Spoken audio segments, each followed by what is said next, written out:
ನಾನು ಅದಕ್ಕೇನೆ ನಾನು ಹಿಂದೆ ಮುಖ್ಯಮಂತ್ರಿ ಆಗಿರುವಾಗ ಕೆಂಪೇಗೌಡರ ಜಯಂತ್ಯೋತ್ಸವವನ್ನು ಕೂಡ ಆಚರಣೆ ಮಾಡಿದೆ.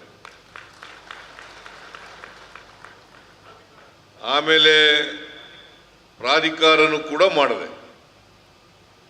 ಇದ್ರ ಉದ್ದೇಶ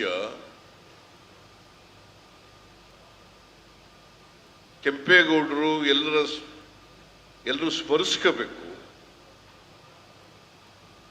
ಅವರ ಜಯಂತ್ಯೋತ್ಸವವನ್ನು ರಾಜ್ಯ ಸರ್ಕಾರವೇ ಮಾಡಬೇಕು. ಈಗ ಬಹಳ ಜನ ನಾವು ಒಕ್ಕಲಿಗರ ನಾಯಕರು ಅಂತ ಹೇಳ್ಕೊಳ್ಳೋರು ಮಾಡಲಿಲ್ಲ. ಇದನ್ನ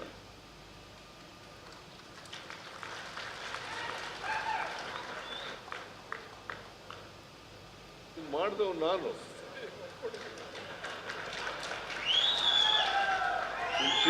ಸಂಸ್ಥಾನದ ಗುರುಗಳು ನಾನು ಕೂತ್ಕೊಂಡು ತೀರ್ಮಾನ ಮಾಡಿ ಮಾಗಡಿ ಕೆಂಪೇಗೌಡರು ಬೆಂಗಳೂರು ನಗರವನ್ನ ಕಟ್ಟಿದ್ದಾರೆ. ಅವರ ಜಯಂತ್ಯೋತ್ಸವವನ್ನು ಮಾಡಬೇಕಾಗಿರ್ತಕ್ಕಂಥದ್ದು ಸರ್ಕಾರದ ಕರ್ತವ್ಯ ಅಂತೇಳಿ ಅವರ ಜಯಂತ್ಯೋತ್ಸವವನ್ನು 2016-17ರಲ್ಲಿ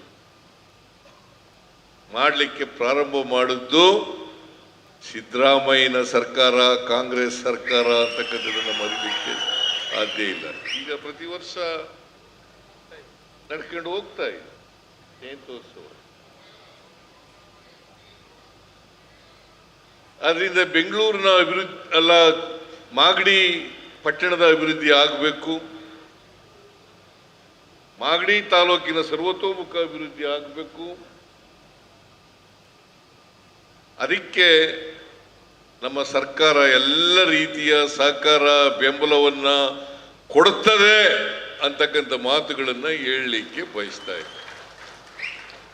ಮತ್ತೆ ನಿಮಗೆ ಒಳ್ಳೆ MLA ಕೂಡ ಇದ್ದಾರೆ, ಬಹಳ ಸೀನಿಯರ್ MLA, 5 ಸಾರಿ MLA ಆಗಿದ್ದಾರೆ. ಸರಿ, ಮಂತ್ರಿ ಸುಮ್ಮನಿರಯ್ಯ, ಮಂತ್ರಿ ಆಗಬೇಕು ಅರ್ಹತೆ ಇದೆ ಅನ್ನೋದ್ರಲ್ಲಿ 2 ಮಾತಿಲ್ಲ.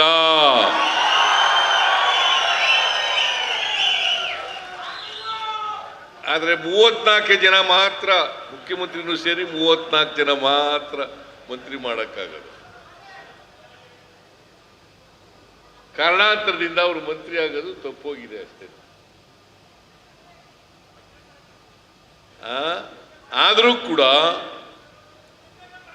ಅವರು ಮಂತ್ರಿ ಆಗ್ಲಿಲ್ಲ ಅಂತ ವ್ಯಥೆ ಮಾಡ್ತಾ ಕೂತಿಲ್ಲ.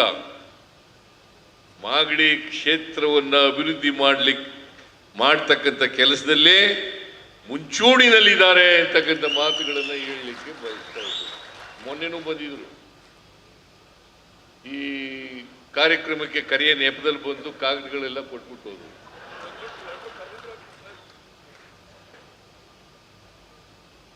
ನನಗೆ ಇವ್ರ ತಂದೆ ಚೆನ್ನಪ್ಪನವರು, ನಾನು ಇವನ್ನ ಚೆನ್ನಪ್ಪ ಅಂತಲೇ ಕರೆಯೋದು. ನಾನು ಇವನು ಈಗಲೂ ಬೊಮ್ಮಾಯಿ ಸರ್ಕಾರದಲ್ಲಿ ಮಂತ್ರಿ ಆಗಿದ್ರು, ಅದಕ್ಕೆ ಬಹಳ ಕಡಿಮೆ ದಿನ ಮಂತ್ರಿ ಆಗಿದ್ರು. ಅದಕ್ಕಿಂತ ಹೆಚ್ಚಾಗಿ ಈ ಕುಕ್ಕುಟ ಕೋಳಿ ಸೊಸೈಟಿ ಅಧ್ಯಕ್ಷರಾಗಿದ್ರು. ನಾನು ಅನಿಮಲ್ ಹಸ್ಬೆಂಡ್ರಿ ಮಿನಿಸ್ಟರ್ ಆಗಿದ್ದೆ. ಆಗ ಚೆನ್ನಪ್ಪನಿಗೂ ನನಗೂ ಬಹಳ ಆತ್ಮೀಯವಾದಂಥ ಸಂಬಂಧ.